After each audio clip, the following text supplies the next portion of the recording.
Whether you're a skeptic or a believer, join me, Rob McConnell, as together we'll investigate the world of the paranormal and the science of parapsychology here on the X-Zone Radio TV show on XZBN and the X-Zone TV channel on Simul TV. Since 1990, the X-Zone Radio TV show has been the place where people dare to believe and dare to be heard. Together, we'll investigate UFOs, aliens, ghosts, Bigfoot, psychic phenomenon, lake monsters, conspiracy theories, government cover-ups, the truth embargo, alien abductions, ESP, haunted locations from around the world, and so much more.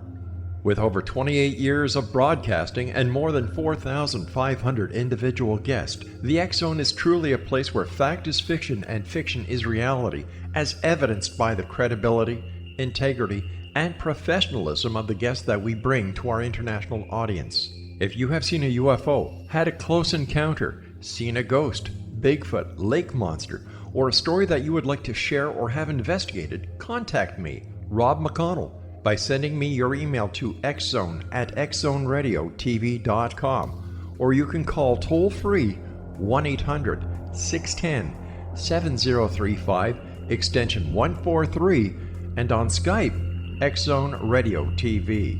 For more information on the X-Zone Radio TV show with yours truly, Rob McConnell, visit www.xzoneradiotv.com or www.xzonetvchannel.com or simultv.com and xzbn.net.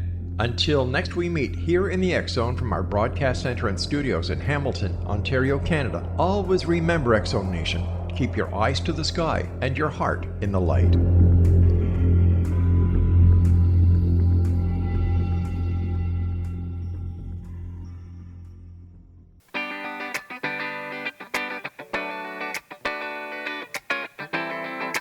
Welcome to the Connecting with Coincidence radio show with Dr. Bernie Beitman, MD, bringing together the world's synchronicity experts to help you use meaningful coincidences to develop spiritually, psychologically, and practically. For more information, put Connecting with Coincidence into your web browser to find the book, website, Psychology Today blog, YouTube channel, and Facebook page. And now, here is the host of the Connecting with Coincidence radio show, Dr. Bernie Beitman, MD. Yes. Welcome to CC with BB. I am your host, Dr. Bernie Beitman, MD, and I have a question for you, and for me, really, too. How do human beings register the thoughts and feelings of another being when they are not visually or orally or technologically connected? In other words, how does telepathy and simulpathy work? In dealing with what science can currently measure, quantum entanglement represents a compelling analog. Morphic fields also holds a promising image. We talked with Rupert Sheldrake about that a few weeks ago. Both entanglement and morphic fields rely on a history of the two entities having been deeply involved with each other. Entanglement spurs a visual image of threads wrapped around each other in ways that are difficult to separate. That is, the threads are hard to disentangle. Entangled quantum particles, usually photons, have interacted in such a way that the final states of the two particles depend on each other. Each quantum particle has several characteristics, spin and angular momentum being two of them. Spin can be positive or negative.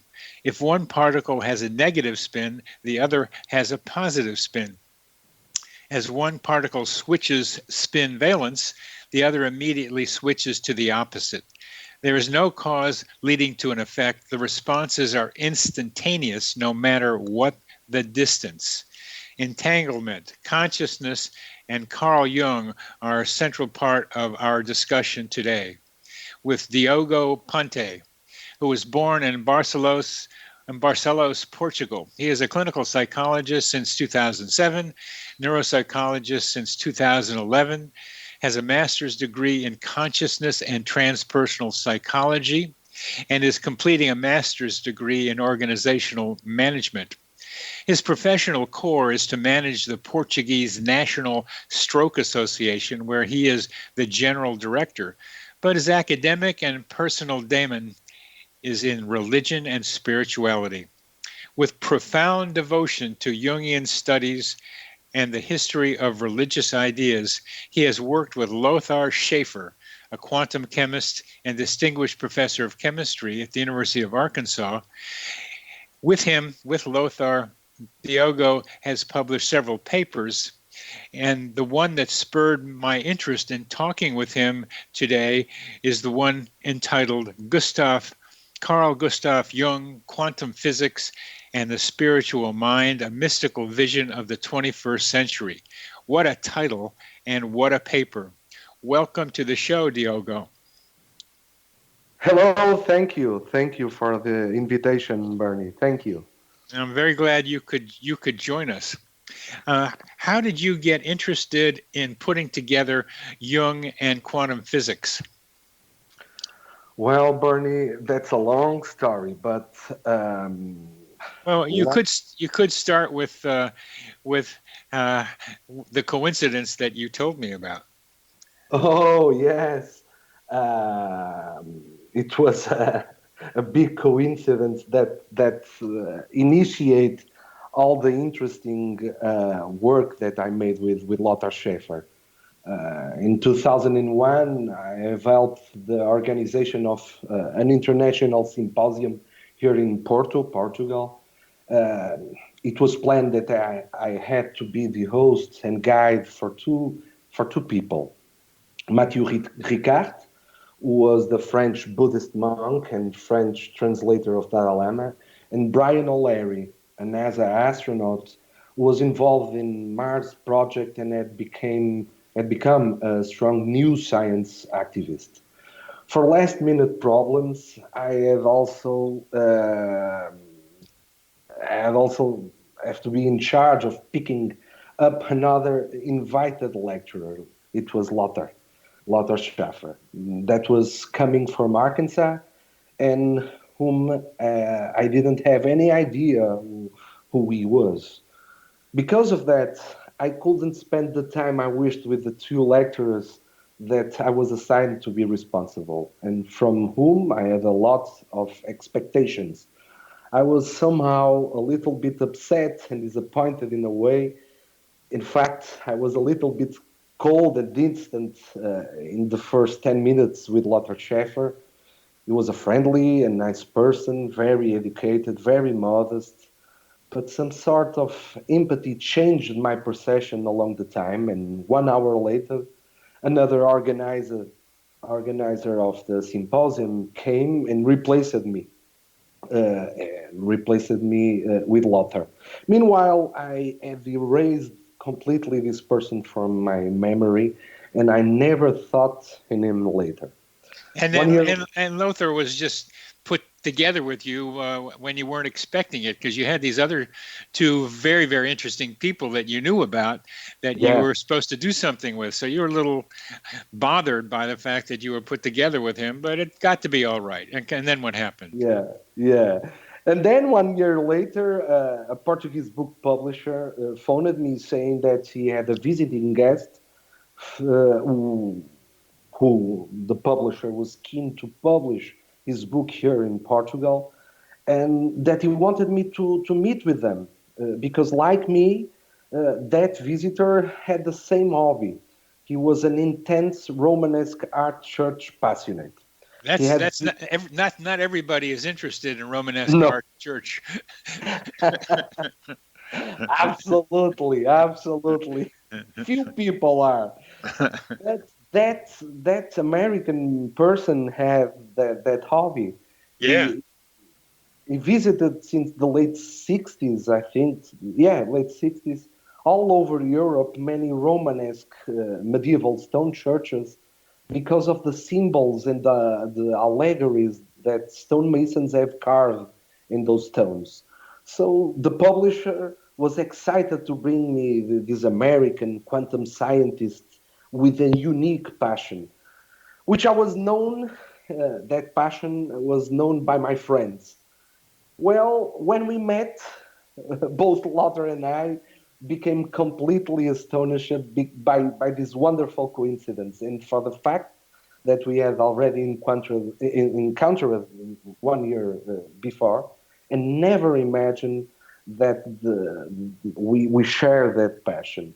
Since that, we would become overwhelming friends and worked hard. Our families got together, and Lothar made 10 years of journeys between Arkansas and Portugal to write, to make lectures with me, and to visit Romanesque churches, and to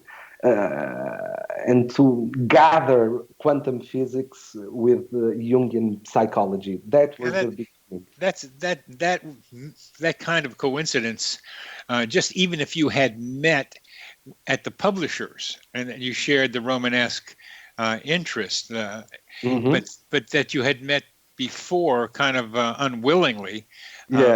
And so you recognized each other, and that hit a lot of emotion in each of you, and that kind of coincidence makes a connection between two people that it's not necessarily to be built upon, but the two of you did, because somehow you also found out, probably because you both were at that conference earlier the year before, that you had an interest in the new science. And then that's still not enough. Something else seemed to have happened that made it so that you and he could write such a large paper connecting Jung and quantum physics. Yes, I think I understood your point. Yes. We shared a lot of things, a lot of views, a lot of because Lothar was born in Germany, and Lothar went to United States at I think in 71, 72. But all his life was dedicated to coming to Europe to visit Romanesque churches, and he told me at the first encounter that he didn't knew what was the force that was driving him to Romanesque church, because he watched those symbols, those allegories, and he didn't understand anything. Lothar was passionate of the aesthetics of those churches, but he is not a Catholic practitioner. He is not a religious person. Somehow, the universe was always driving Lothar for those places, because those places transmitted Lothar a lot of peace. And he told me, transmitted a lot of what? Peace. Peaceful is a peaceful place. I'm sorry. Peace. Yeah, and there was something about, and we're coming to the end of this segment. There's something about the symbols and allegories of the stonemasons that also drew him, and probably trying to figure out what they meant. And perhaps that had something to do with your collaboration too. But we've come to the end of this segment. You're listening to Connecting with Coincidence. I'm your host, Dr. Bernie Beitman, MD, on the X-Zone Broadcast Network.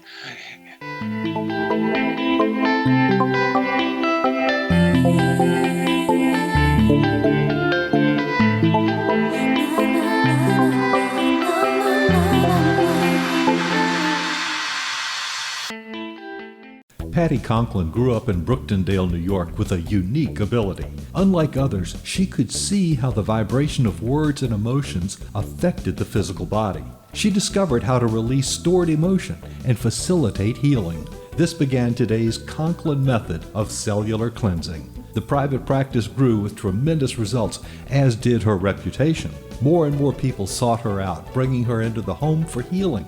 She soon realized she could even teach this to others, and they could shift perception and thus prevent illness from occurring. Patty Conklin quickly became a frequent keynote speaker, and she developed a curriculum for teaching the Conklin method of cellular cleansing. For more information, visit pattyconklin.com. PattiConklin, PattiConklin.com, or call 404-474-0086. That's 404-474-0086.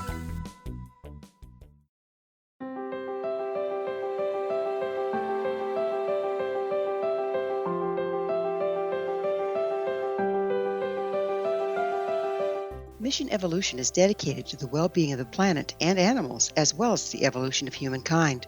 One major factor threatening all three is increasing toxicity. Heavy metals and other environmental toxins are poisoning our bodies, deteriorating our brains, blocking our spiritual connection, and shortening our lives. Yet these poisons are extremely difficult to remove. I'm Gwilda Wiyaka, and I recently became aware of a product created from the marriage of nature and nanotechnology called Vitality. It's formulated from zoolite, whose crystalline structure binds toxins, gently carrying them out of the body. The light is only as clear as the window through which it shines.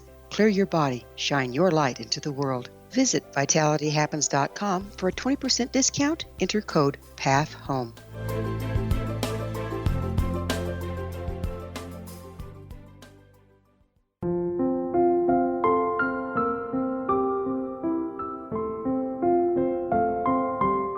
I am Dr. Carl O'Helvey, founder, president of a new cancer foundation focusing on evidence-based physical, mental, and spiritual interventions, including natural cancer cures, prayer, meditation, affirmations, nutrition, and other related holistic cancer prevention and cure modalities.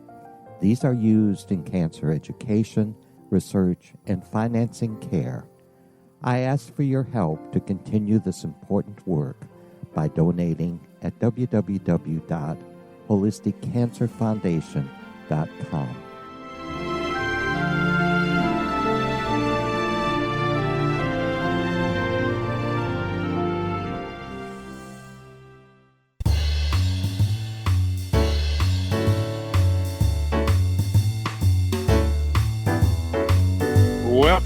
Welcome back to CC with BB. Yes, I am your host, Dr. Bernie Beitman, MD, and we are talking with Diogo Ponte, a neuropsychologist in Portugal, who has written a paper with his friend Lothar about connecting quantum physics with the mystical thinking of Carl Gustav Jung.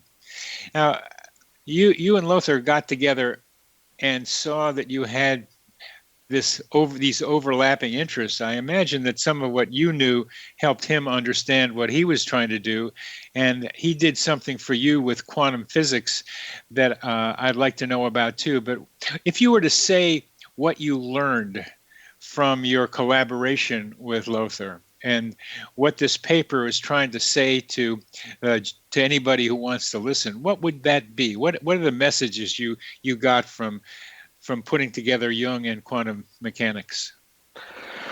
I will be synthetic, Bernie. The first premise that Lothar and I got up to it was that psychology is the physics of the mind. Good. And quantum physics is the psychology of the universe. That was the main pillar of our overlapping work.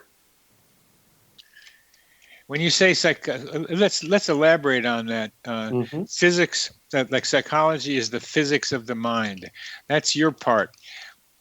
What does that mean?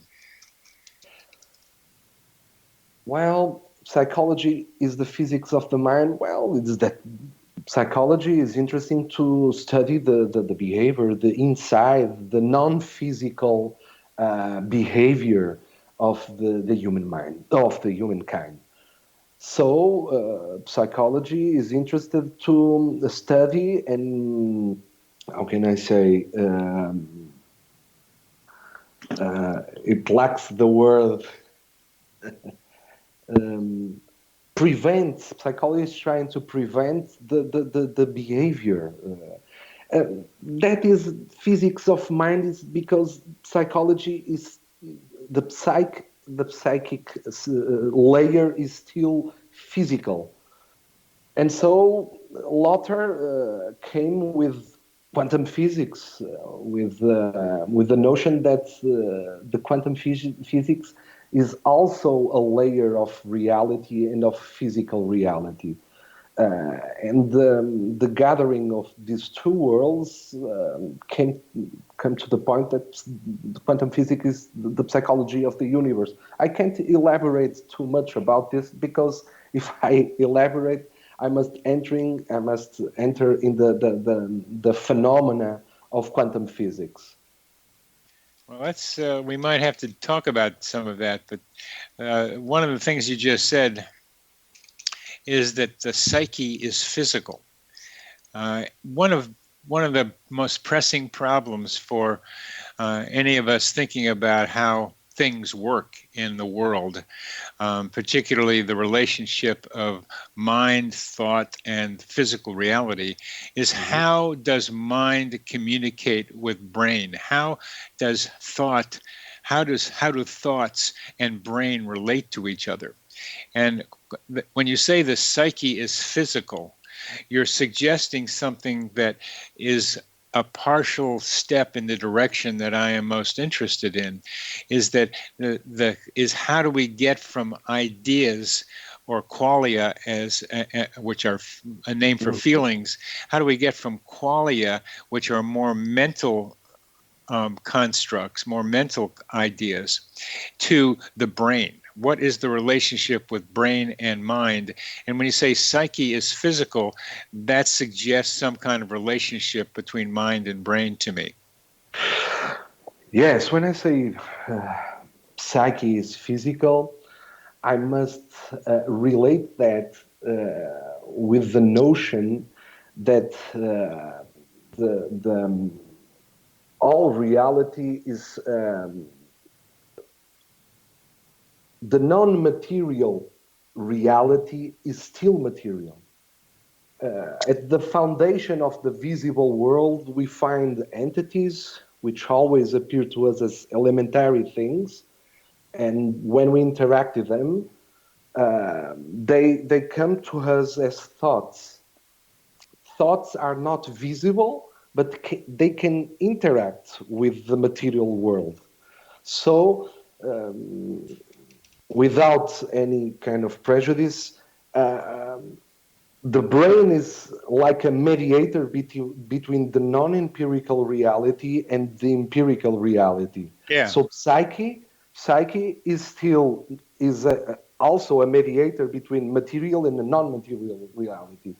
And that is the phenomenon that quantum physics forces us to conclude, that reality appears to us in those two domains. There is the domain of the empirical, energetic and material thing, the realm of the actuality of the visible phenomena. However, in addition, behind the visible surface of things is a hidden, invisible, and non-empirical domain that doesn't consist of things, but of non-material and non-empirical forms. That is the realm of the potentiality of the universe. You could think that the visible world is something like the consciousness of the universe, while the hidden part it's unconscious. So the brain is mediating thoughts and material, and brain is interacting with those two domains. And what is the substance of the brain that allows for that interaction between the non-material and the brain? Well, that is a good question. That is a good question. Lothar and I, we didn't dive when we wrote to Zygon journal, we didn't think about that physical aspect. What is the threshold? I think it is the word in English that. Let me check. That shoots to the. How can I explain? Well, let me try to say it what I think you might be talking about. I use the word membrane. That there's a membrane between mind and brain, a membrane that is permeable, variably permeable, that allows thoughts to get into the brain. and allows, and this membrane may be related to the default mode network of the brain, maybe, or something like it. And that default mode network acts like the kind of filter that other people use that phrase and phrases like it to help thoughts get into the brain. And the brain must be in a certain state for thoughts to be able to get into it. But let's this is such an important question and hard to answer, and I wanted to be able to touch on it with you and have our audience realize how difficult the problem is. But I think quantum physics might be getting us in a direction that allows us to answer the relationship between the materiality of the brain and the non-materiality or apparent non-materiality of thoughts. But if we go to some of the questions that you suggested, how might coincidences, particularly like the one you had with Lothar, how is that related to quantum physics, do you think? Well, I think that coincidences are landmark events, that they are doors to this quantum world, to this layer of reality. Yeah. I think it is enough to say this. They are landmarks. Go ahead. They're doors. They are doors, exactly. They are doors. They are events that remember us the path that we have to do in life. To evolve our sense of consciousness, to evolve our virtues, to evolve to a state where we are getting nearby the wholeness. I think that if someone described that wholeness as God, for me, this is okay. But somehow, these events, deja vu, coincidence, serendipity, well, whatever, they are always doors to remembering us what we are being today. Is an ontological question, not a physical, material question. They are doors, and they're not all doors. That's one of the things that I'm writing about. Some of them are delusional. Some of them are irrelevant. Some of them are just scraps of interest.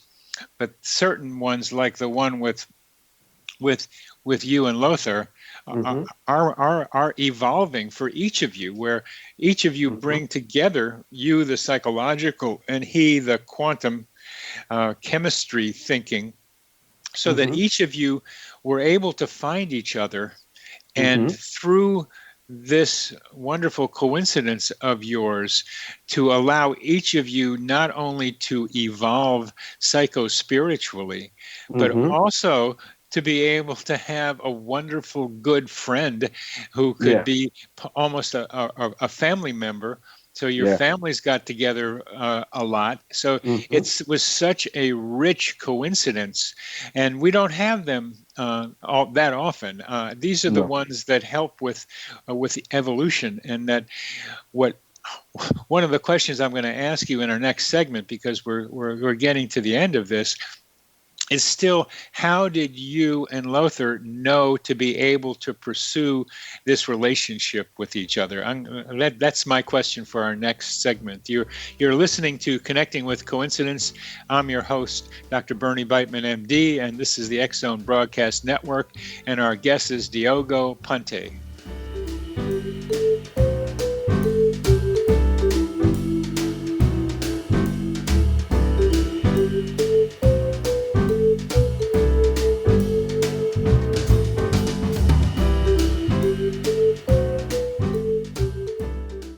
Audience. If you have seen a UFO, had a close encounter, seen a ghost, Bigfoot, lake monster, or a story that you would like to share or have investigated, contact me, Rob McConnell, by sending me your email to xzone@xzoneradiotv.com, or you can call toll-free 1-800-610-7035, extension 143, and on Skype, X-Zone Radio TV. For more information on the X-Zone Radio TV show with yours truly, Rob McConnell, visit www.xzoneradiotv.com. or www.xzonetvchannel.com or simultv.com and xzbn.net. Until next we meet here in the X Zone from our broadcast center and studios in Hamilton, Ontario, Canada, always remember, X Zone Nation, keep your eyes to the sky and your heart in the light.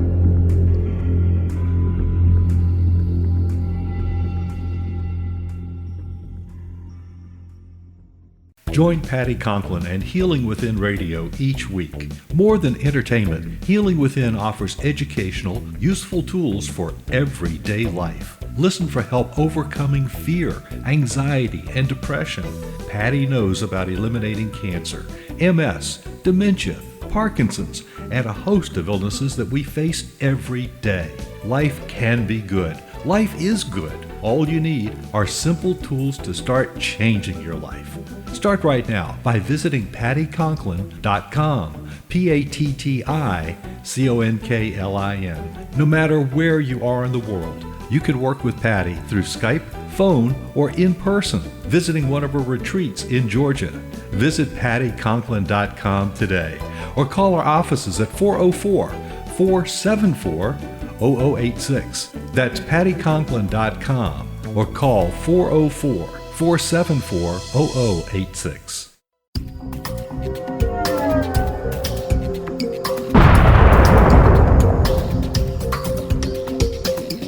Coming soon to the X Zone Broadcast Network is A Different Perspective with me, Kevin Randall, as your host. We'll be taking a close look at what is happening in the world of UFOs today with side trips into the paranormal. Guests will range from those who are household names to those who have a different perspective on a variety of topics. No topic will be taboo, but there will be tough questions asked as we all search for the truth about UFOs, the paranormal, and those things that excite us. Sometimes we'll agree with a guest and sometimes we won't, but we'll try to keep the program topical. For those of you who would like to read, be sure to visit www.kevinrandall.blogspot.com and remember to listen to the other fine programs on the X Zone Broadcast Network at www.xzbn.net.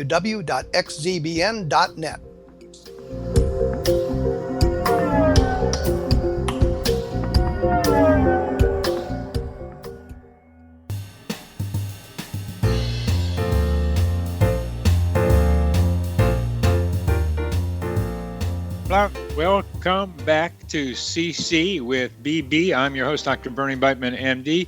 We are talking with Diogo Ponte, and I've raised a question. Lothar has done a fantastic paper. Diogo has done a fantastic paper with his friend Lothar, and they met through a remarkable coincidence involving a low probability event interested in Romanesque church art. That they both had a passion for. And then they met again and under the art circumstances through a publisher. How did you discover that the two of you needed, wanted, could, should work together? Well, it's an open question. I think that both of me and Lothar were trying to have answers, and so we have the same questions. You have the same questions. Now that's a good one. and if it's the same question I have, is what is the nature of reality? Is my question. Ooh la la, Bernie. The nature of reality, I'm sure. The nature of reality is spiritual, and the nature of reality is non-empirical, is non-material. Reality, I think that the non-empirical realm of reality doesn't consist of things, but of forms, of archetypes. These forms are real, even thought they are invisible, because they have the potential to appear in the empirical world and act in it. So they are coherent. Yeah, for our audience, wholeness. For our audience, would you please talk about what archetypes are and how important they are to the way you think? Archetypes are patterns of behavior, are patterns of events, are models of behavior, of situations. And I have a perennial rib that tells me that archetypes appear in everything in the world, in our thoughts, in our situations, but under different clothes. So archetypes in the last meaningful explanation, archetypes are equal for every person, religion, country. The archetypes drive our behavior, drive our options, and drives our own evolution. One of the characteristics I've seen in descriptions of archetypes is they tend to be mostly positive. Father, mother, king, money. Well, money can go a lot of different ways. That the self, and besides the shadow, which is the hidden parts of each of us that are often negative. For the most part, from what I saw from Jung and others, archetypes have a positive sense to them. But and love is one of the most important archetypes around. It comes in lots of different forms. But I wonder, would you comment on the presence of hate as an archetype?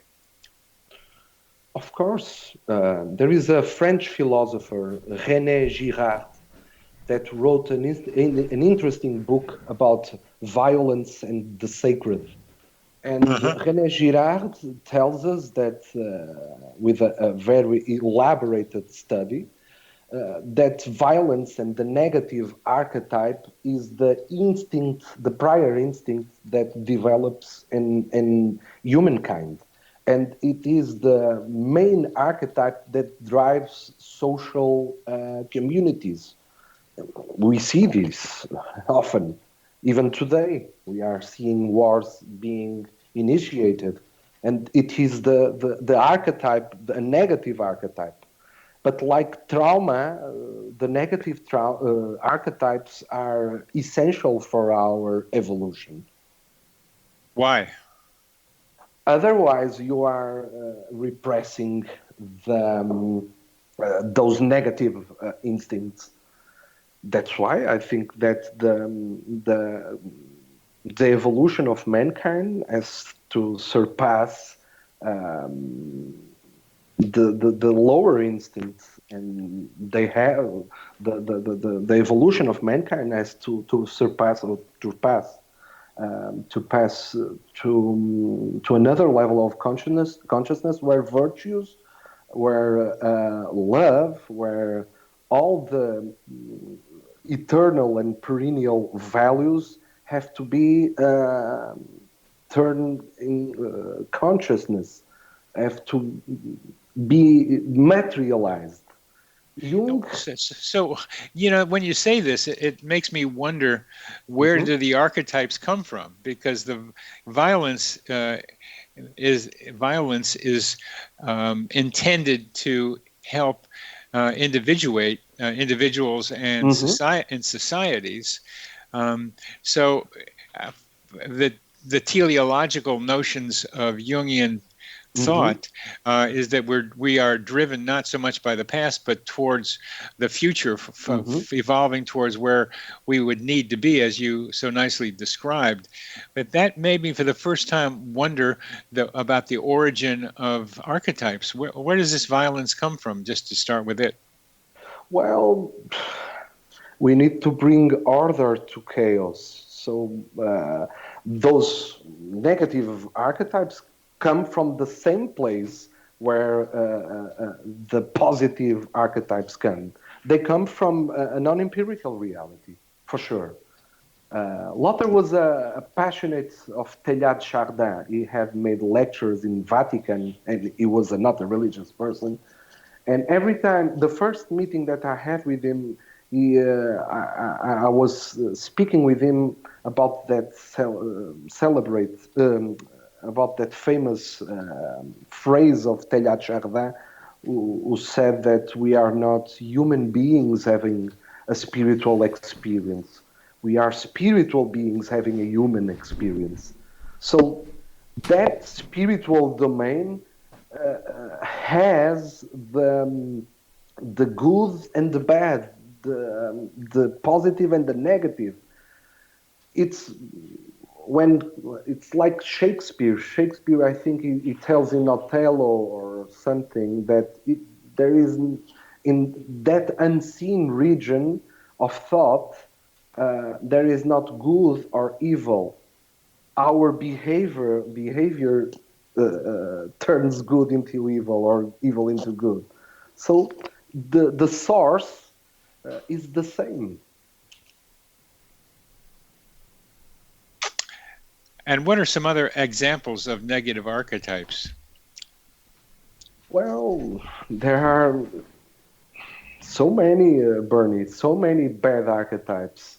I think the three main ones are prejudice, tyranny, and ignorance. Those are the three great battles that humankind have to deal, because those three negative archetypes are inside the individual, but they are inside also the social, the communities.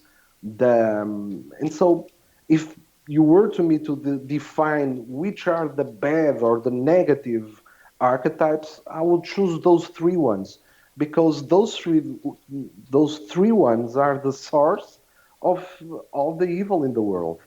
And when you say they exist in the individual and in the communities, when we think of archetypes, I think of them, at least from a Jungian perspective, as existing in the unus mundus, outside of the individual, outside of the group, as well as in both of them. Yes, completely. That's why I say that in the beginning, psyche is material, because psyche and matter are two sides of the same coin. They are entangled. They have that synergy. They are one. We are one. That's why we, in our paper, Lothar and I, we quote a lot of 19th century idealists like Hegel, that thought about the absolute spirit as the prime structure of the universe.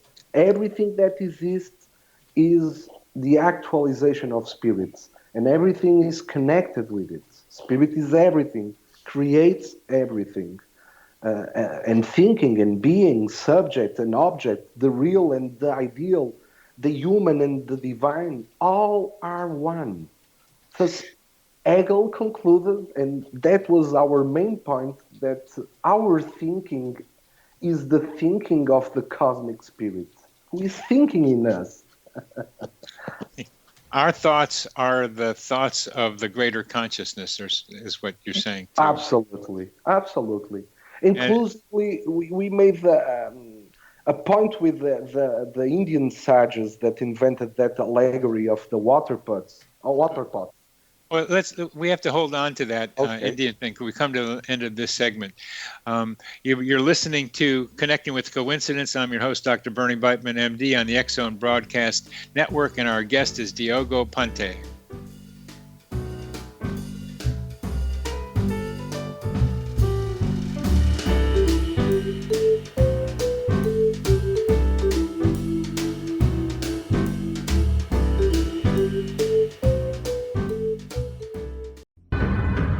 If you are looking for a safe, zero-calorie natural option to the harmful artificial sweeteners on the market today, Just Like Sugar is what you're looking for. Just Like Sugar is a wonderful natural alternative for those health-conscious people who choose a calorie-restricted diet with a great, pure, sweet flavor that tastes just like sugar. Just Like Sugar is a great natural option for people suffering from diabetes and may be useful in restricted diet programs where standard sugars are not allowed and does not cause a laxative effect of some other sweeteners. Just Like Sugar comprises a perfect blend of chicory root fiber, natural calcium, natural vitamin C, and Just Like Sugar's sweetness comes from the natural flavors from the peel of the orange. Just Like Sugar is a natural alternative to harmful artificial sweeteners and will change the way that you believe all natural sweetener products taste.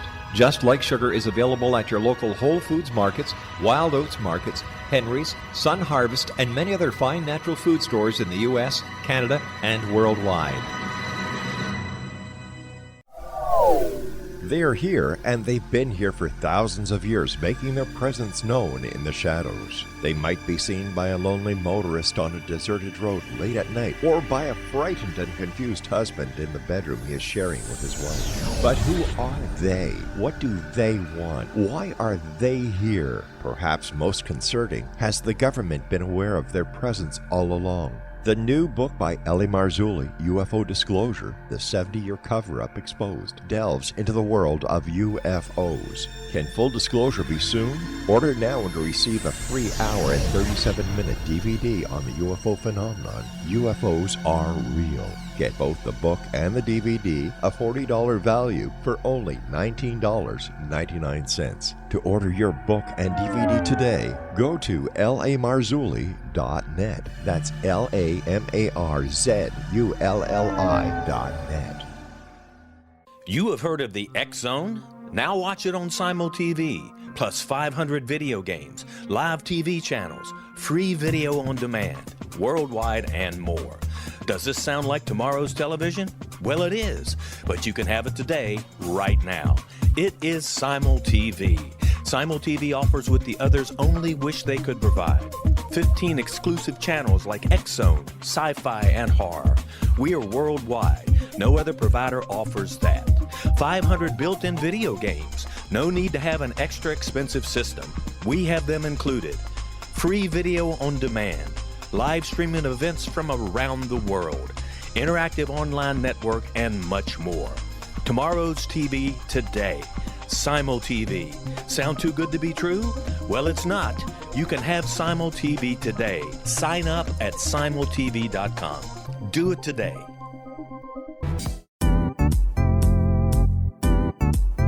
Memorable dynamic presentations are a not-so-secret weapon in the business world. Do you have a powerful message that must be shared, but you haven't found a way to deliver that message? Do you want to be known as a top public speaker who gets amazing results? Are you ready to create and deliver your powerful message? Thomas Hides can help you create and deliver your speech to get the results you desire. Visit iconquality.com. Did you expect your business to flourish, but instead it plateaued or didn't get off the ground yet? Would you like to achieve massive goals and discover new sources of income within your business? When you're ready to experience that type of success with fast results, Cindy Hendricks is the business coach for you.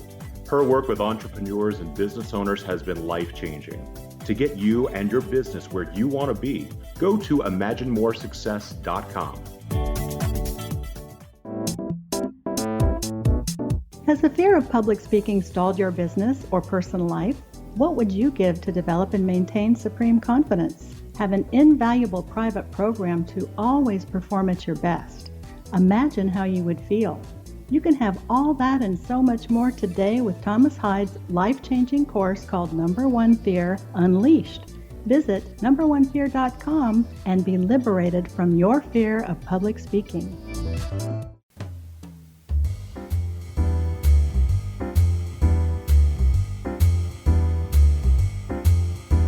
Welcome back to CC with BB. I'm your host, Dr. Bernie Beitman, MD. We are talking with Diogo Ponte, and you were describing something about an Indian philosopher, or that at the end of our last segment, as we were talking about this great statement from Teilhard de Chardin that we are not human beings. we are spiritual beings having a human experience, not human beings having a spiritual experience. So please tell us about that, the Indian person you were starting to talk about at the end. It's short. The Indian sages invented the allegory of the water pots, which are filled with water and placed into the sun. You can see the sun in each one of them, but there is only one sun. Similarly, you can find consciousness in countless human minds, but there is only one consciousness, the cosmic consciousness. So this allegory can materialize absolutely the ideas that Lothar and I wanted to share with everyone. Yeah, that there's something that's all the same, that we are part of the same, that our minds and our consciousness are part of the same. And being able to get to that, to experience that, is what we're all trying to be able to do, which is remembering that we're spiritual beings by having these human experiences. It's sometimes I think it's like a playground or like an amusement park, Earth can be, but it's also very painful. There's a lot of bad stuff that happens to individuals, and not all of it looks like it's going to help with spiritual development. But it depends on how you look at it, too, that if you can take a bad experience and say, I've got something to learn from this, and see what that is, I think it's a much better way of living life than having to say, no, this is a terrible thing, and God doesn't care about me, and I've got to just retreat into my shell. Well, let me ask one question that you offered for us. Were there any coincidences involved with your participation in this interview with me? Yes, a great one, because Lothar is suffering from a bad illness. A illness that limits his relationship to the world, with me, with everyone. And these last 2 years, we have not familiarized. So 2 weeks or 1 week before you contact me, I was thinking a lot of this paper of quantum physics and Carl Gustav Jung that was written in 2013, and imagining that this was one life ago. And somehow my email brought me you about talk, because I don't talk about this issue of quantum physics and Carl Gustav Jung maybe 3-4 years ago. My life has turned to other investigations and works. And it was interesting because I thought that this work was everyone forgot about this paper, even I. And 2 days or 3 days after your invitation, I talked with Lothar's wife, and I didn't talk with her maybe one year ago. It was interesting because it reanimates our relationship with Lothar. Oh, wow. That happens sometimes with this show, that I am also known by some people as Dr. Coincidence. and I've kind of like been putting Dr. Coincidence on hold. I did a couple of live shows here featuring Dr. Coincidence and coincidence stories and stuff, and a couple of little videos. And I'm writing now the explanation chapter for a textbook of coincidence studies, and I've gotten more serious and not so much playing around with Dr. Coincidence, who was also kind of serious. And I had questions that you're helping answer for me just now. I'm asking you, but you're helping them answer. I pay a lot of attention to Teilhard de Chardin because he of the noosphere, noosphere idea, that out of the biosphere evolves this mental thing, this mental what I call a mental atmosphere, which I use the term psychosphere for it. And I'm writing about the psychosphere now and trying to understand how the psychosphere works, what's in it, because as Desjardins was saying, it's the product of human behavior and human thoughts, that our thoughts and behavior go out into the psychosphere, and that we feed off the psychosphere, that it gives us ideas and gives us feelings. And I was caught up with the question of archetypes and struggling with the concept of negative archetypes, because I did not see much evidence of people talking about them. I certainly see evidence of them, and you have been helping me realize particularly prejudice, tyranny, and ignorance as key negative archetypes.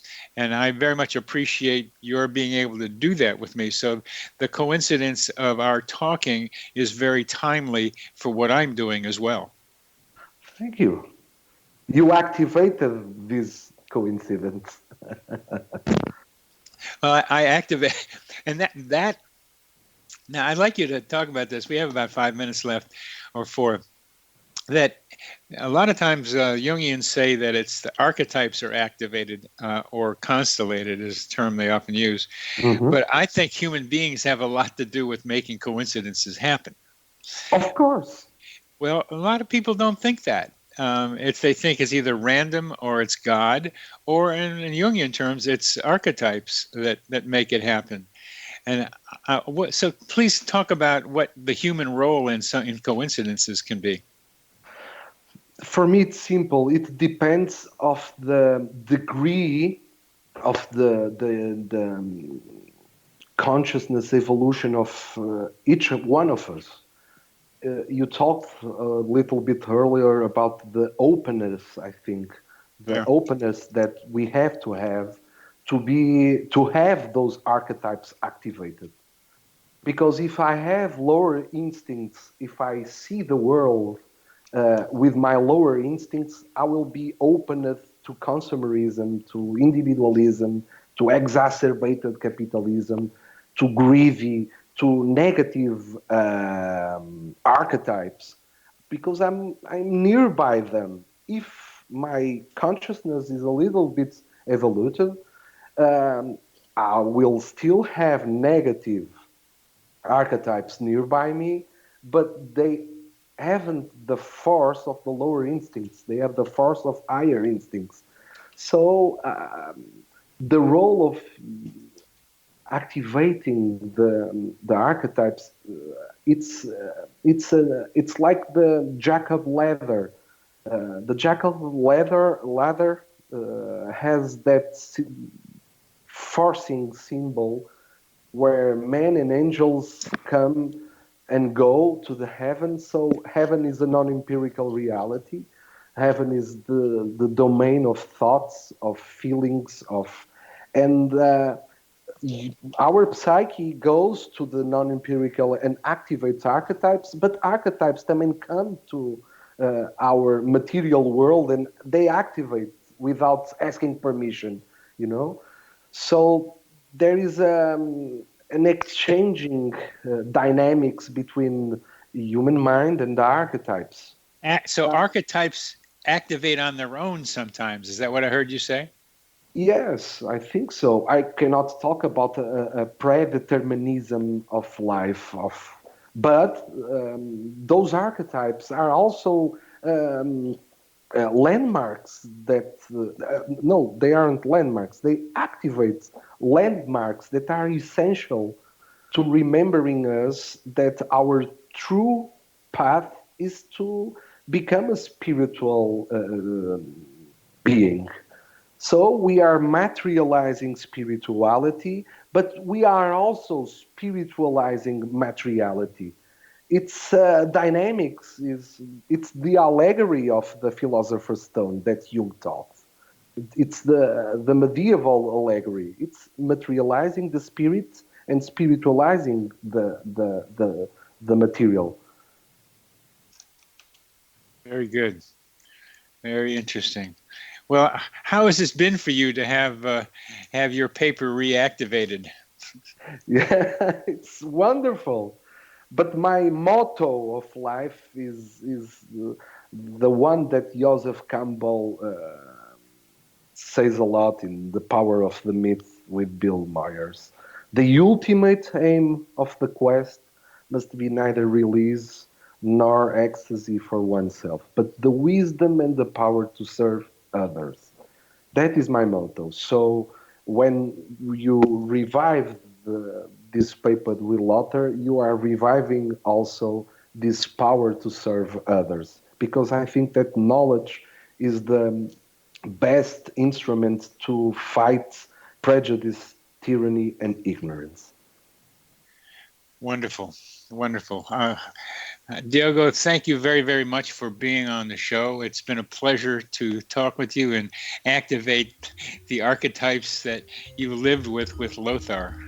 Thank you. You've been listening to Connecting with Coincidence. I'm your host, Dr. Bernie Beitman, MD, on the X Zone Broadcast Network. We've been talking with Diogo Ponte.